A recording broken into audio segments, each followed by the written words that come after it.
ഇന്ത്യക്കെതിരെ അമേരിക്ക ഏർപ്പെടുത്തിയ 50% തീരുവ പ്രാബല്യത്തിൽ വന്നതിന് ശേഷം കഴിഞ്ഞ ട്രേഡിംഗ് സെഷനിൽ ഇന്ത്യൻ മാർക്കറ്റിൽ സെല്ലിംഗ് പ്രഷർ പ്രകടമാവുകയും ഇന്ത്യൻ ഇൻഡെക്സ് 100-ഡേ എക്സ്പോണൻഷ്യൽ മൂവിംഗ് ആവറേജ് റേഞ്ച് എന്ന ക്രൂഷ്യൽ സപ്പോർട്ട് കഴിഞ്ഞ ദിവസം നഷ്ടപ്പെടുത്തുകയും ചെയ്തു.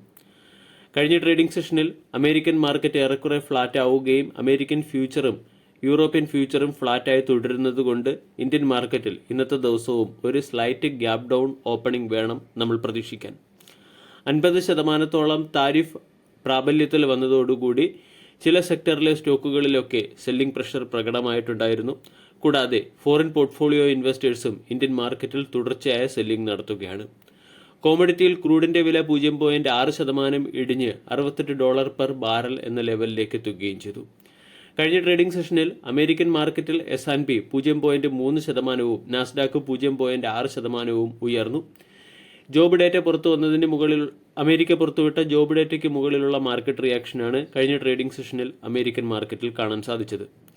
100-ഡേ എക്സ്പോണൻഷ്യൽ മൂവിംഗ് ആവറേജ് എന്ന പ്രധാന സപ്പോർട്ട് നഷ്ടമായ സ്ഥിതിക്ക് വരും ദിവസങ്ങളിൽ മാർക്കറ്റ് 24,400-നും 24,900-നും ഇടയിലുള്ള മൂവ്മെന്റ് നടത്താനാണ് സാധ്യത. 24,485, 24,350 തുടങ്ങിയ റേഞ്ചുകൾ പ്രധാന സപ്പോർട്ടായി പ്രവർത്തിക്കുകയും ചെയ്യും. ഇനി ഇന്നത്തെ ട്രേഡിംഗ് സെഷനിൽ സ്റ്റോക്ക് സ്പെസിഫിക് ആക്ഷൻ പ്രതീക്ഷിക്കേണ്ട ചില പ്രധാനപ്പെട്ട സ്റ്റോക്കുകളിലേക്ക് കടക്കാം.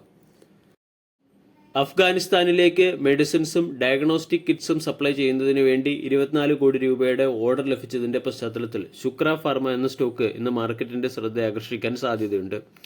കൂടാതെ കോൾ മൈനിങ് ബിസിനസിനെ സബ്സിഡറിയിലേക്ക് ട്രാൻസ്ഫർ ചെയ്തത് മൂലം NTPC എന്ന സ്റ്റോക്കും ഇന്ന് മാർക്കറ്റിന്റെ ശ്രദ്ധ ആകർഷിച്ചേക്കും. ജയപ്രകാശ് പവർ വെഞ്ചറിൽ നിന്നും 77 കോടി രൂപയുടെ ബാങ്ക് ഗ്യാരണ്ടി ആവശ്യപ്പെട്ടതിന്റെ പശ്ചാത്തലത്തിൽ JE പവർ ഇന്ത്യ എന്ന സ്റ്റോക്ക് ഇന്ന് ഹൈലൈറ്റായി പ്രവർത്തിക്കും.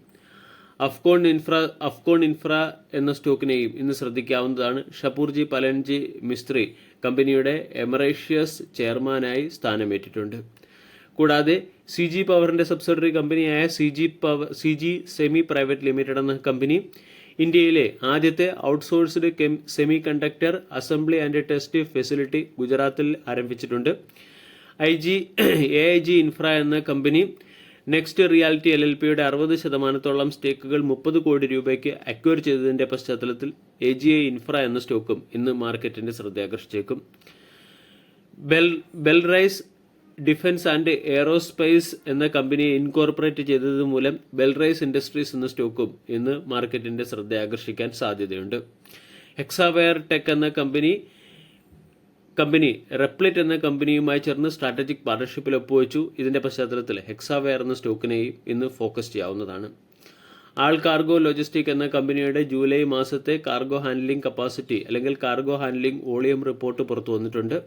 Cargo handling volume year on ഇയറിൽ 5% ഇടിയുകയാണ് ചെയ്തത്. സമാൻ ക്യാപിറ്റൽ എന്ന കമ്പനി $300 മില്യൺ ഫണ്ട് റൈസ് ചെയ്യാൻ തീരുമാനിച്ചു. കിറ്റെക്സ് എന്ന കമ്പനി വാറങ്കലിൽ കിറ്റെക്സിന്റെ സബ്സിഡറി കമ്പനിയായ കിറ്റെക്സ് അപ്പാരൽ പാർക്സ് ലിമിറ്റഡ് വഴി കൊമേഴ്സ്യൽ പ്രൊഡക്ഷൻ ആരംഭിച്ചു. ഇതിന്റെ പശ്ചാത്തലത്തിൽ കിറ്റെക്സ് എന്ന സ്റ്റോക്കും മാർക്കറ്റിന്റെ ശ്രദ്ധ ആകർഷിച്ചേക്കും.